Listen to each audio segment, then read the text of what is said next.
This bill has nothing to do with women and the choice and anything else. What we are discussing here is in the event that a human being is born and in need of medical care, what do we do? For the life of me, I can't understand how you would oppose this bill. What you're saying, if you oppose it, is you have a living baby struggling to survive, but you do something other than resuscitate and save the baby. And if we can't take a stand and protect the most vulnerable, God forbid who we are and where we're headed. Boy, I've been pro-choice my whole life, and I can't think of a more sensible bill in this regard. So I'll cut it short, and I'll support the bill.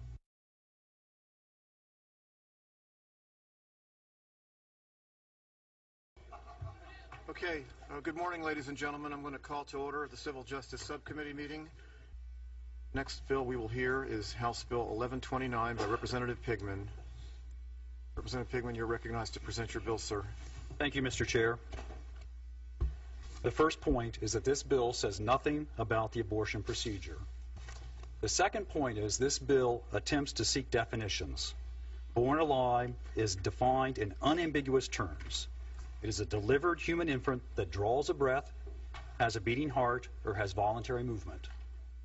The third point is to establish parity, and by that I mean that regardless of how this born alive infant entered the world, whether by term pregnancy, by preterm pregnancy, by cesarean section, or abortion, he or she shall be treated with all humane professionalism, skill, and care appropriate for his or her development, and will be transported to a hospital.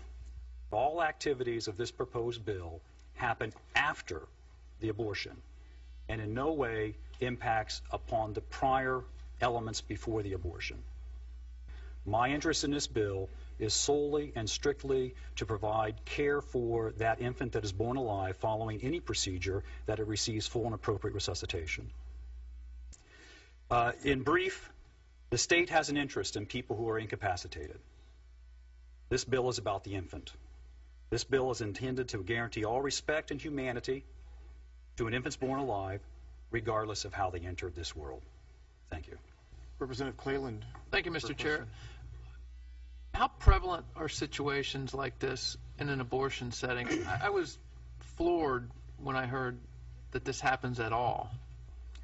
We do have some sense in that with perinatal infant mortality data, it is reported.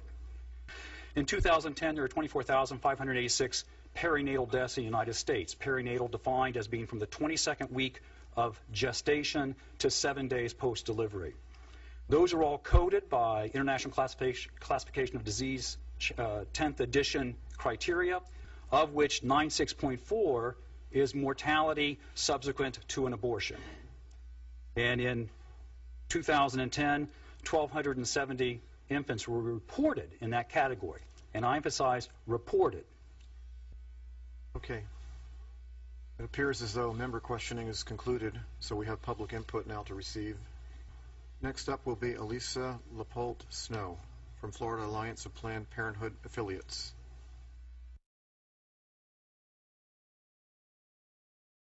Hi, thank you, Mr. Chairman. My name is Elisa Lapolt Snow, and I'm here today representing the Florida Alliance of Planned Parenthood Affiliates. House Bill 1129 inserts politics where it does not belong. We do not believe that legislation should be created with the intent of coercing, shaming, or judging a woman or her physician. But we do not believe that politicians should be the ones who decide what constitutes the best medically appropriate treatment in any given situation. Decisions about whether to choose adoption, end a pregnancy, or raise a child must be left to a woman without the interference of politicians. And we cannot withdraw our opposition at this time. Thank you very much. Thank you, Ms. Snow. Yes, we have some questions here, ma'am. If you'd hold on, please. Sure. Representative Chairman Boyd, you're recognized for a question, sir. Thank you, Mr. Chair. So it's just really hard for me to even ask you this question because I'm almost in disbelief. If a baby is born on a table as a result of a botched abortion, what would Planned Parenthood want to have happen to that child that's struggling for life? Well, we believe We believe that any decision that's made should be left up to the woman, her family, and the physician. We'll go to Representative Oliva for his question. You stated that that a baby born on a table as a result of a botched abortion, that decision should be left to the doctor and the family. Is that what you're saying? That decision should be between the patient and the healthcare provider. I think that at that point, the patient would be the child struggling on a table. Wouldn't you agree? That's a very good question. I really don't know how to answer that. Boy, I've been pro-choice my whole life, and I can't think of a more sensible bill in this regard. So I'll cut it short, and I'll support the bill.